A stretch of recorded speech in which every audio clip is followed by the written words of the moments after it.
Hello, boys and girls. I am Miss Isabel. I hope you're all doing well. And today I'm going to read you a story from First Kings, and it's about a new king that came onto the throne in Israel, and his name was Solomon. The story is called Solomon's Wisdom. Imagine if someone came up to you and said, "Ask me for anything you want, and I will give it to you." What would you ask for? All the toys in the world? All the pizza in the world? The talent to be a basketball star? Or a soccer star? Or a movie star? Most people would probably ask for money, or fame, or power. But Solomon wasn't like most people. Solomon was David's son. Not the son who tried to kill David. No, that was Absalom. Absalom didn't get to be king. Instead, Absalom's brother Solomon became Israel's next king. And not long after Solomon became king, he had a dream. A very interesting dream. You see, God showed up in Solomon's dream. What did God look like? We don't know. How did Solomon know it was God? We don't know. Maybe when you see God, you just know it's God.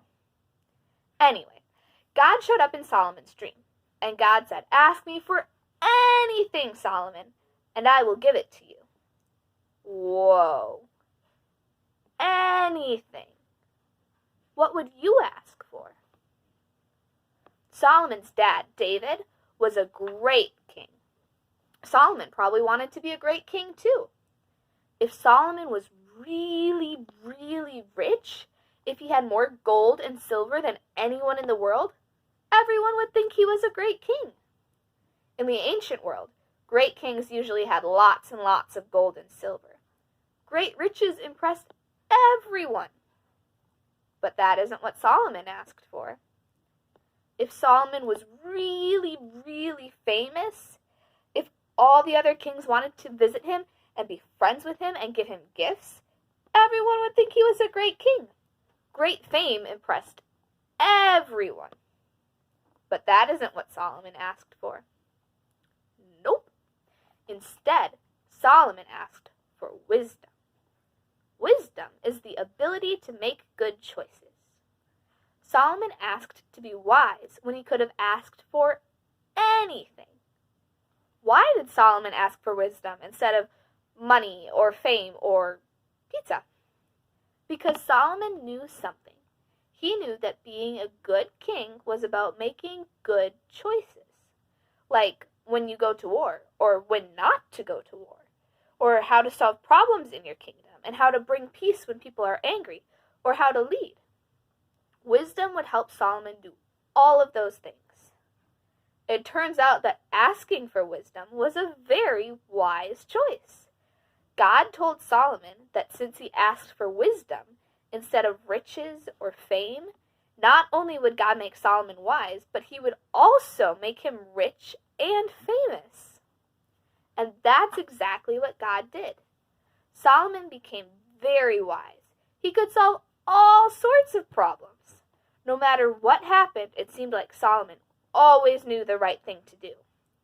And Solomon's good choices made Israel very rich. Solomon had gold and silver and horses, more than any other king Israel would ever have. And kings and queens from other countries heard about Solomon's wisdom and riches and traveled to Israel to visit him. They wanted to be Solomon's friend and ask him for advice. They brought him expensive gifts, which made Solomon and Israel even richer. And all of this happened because God showed up in Solomon's dream, and Solomon decided that wisdom, or the ability to make good decisions, was the most valuable gift of all. If God gave you just one thing, what would you ask for?